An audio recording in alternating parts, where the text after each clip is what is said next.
I'm Lester Abinger, the FRPA's legislative representative, and with me is Steve Bosquet, the Capitol Bureau Chief for the Tampa Bay Times and fond of all wisdom on things Tallahassee.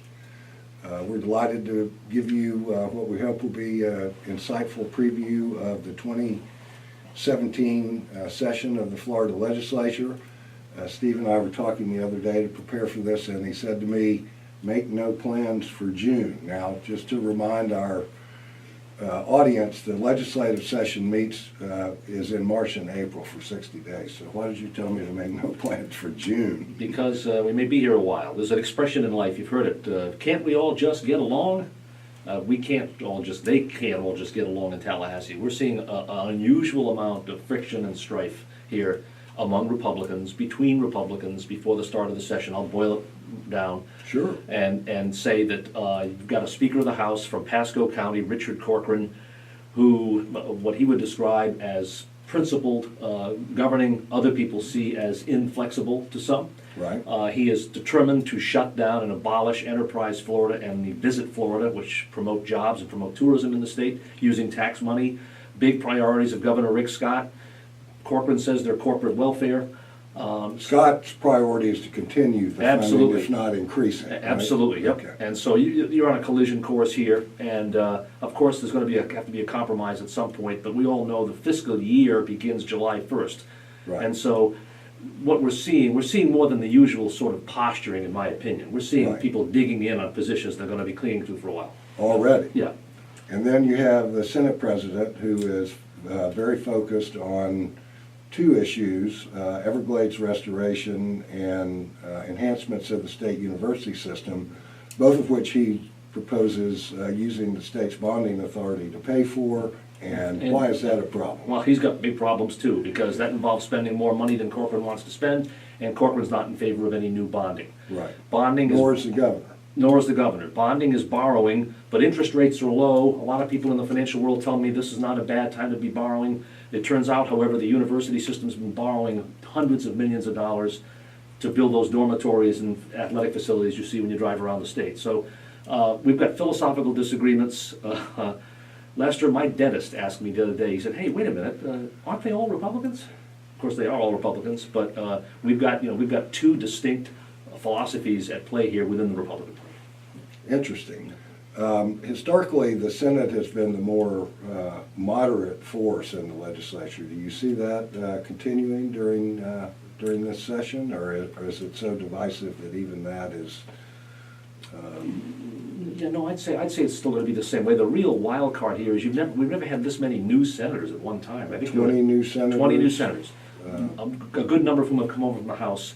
I think the Senate will continue its moderate approach. So you got to remember the basic political landscape of Florida, that senators, every senator has at least 500,000 constituents. A state Senate district is almost as big as a congressional district in the state. We only have 40 senators, we've got 27 members of Congress.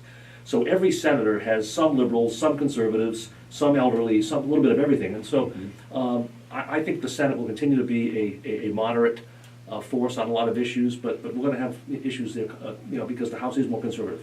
Right. Assuming that the Senate President doesn't get everything he wants on the Everglades funding, do you think that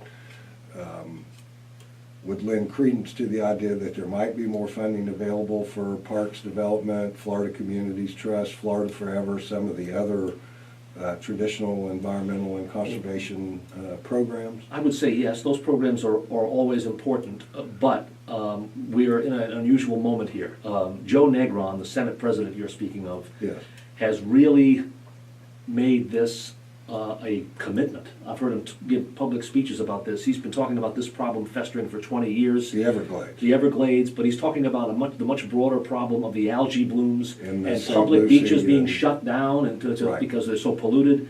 And it's reached a crisis level in Negron's mind, and I think that he sees this as the signature issue for his 2 years as Senate President. Back to another fundamental of Florida politics and the Florida legislature. These guys and women are not Speaker or President, Senate President very long. Right. It's 2 years, but it's actually a little over a year, really, in right. reality, because of the politics.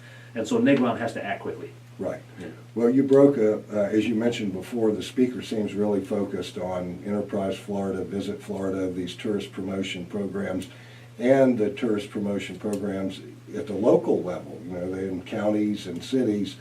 You broke a story, I believe it was yesterday, about now he's targeted the lottery. There is the distinct possibility that there's going to be a lawsuit against the Florida Lottery for allegedly usurping the authority of the legislature by doing a multi-year, decade-long contract.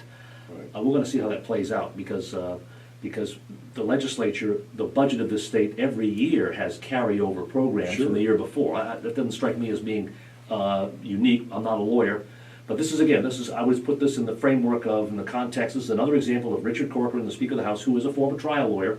It's interesting because he's a huge critic of the court system. Right. But this is about the third or fourth issue where we've seen him either use the legal system or threaten to use the legal system to make a point and draw a line in the sand legislatively. Right. Yeah. Let me turn to a political question. Last week, the CFO, statewide elected official Jeff Atwater, announced that he was going to resign at the end of the session. What are the implications for that? They're big. Rick Scott gets to appoint a new chief financial officer who presumably is either going to be a caretaker to keep the seat warm or would be running for a full 4-year term in 2018. Rick Scott's going to pick a Republican. He's going to pick somebody that he likes, that's loyal to him. There are very few, I've covered every cabinet meeting for about the last 20 years, and there are very few issues, very few, in this current incarnation of an all-Republican cabinet, very few times when there's a real clash of philosophies. It happens very rarely, and it tends to happen on fairly fine points.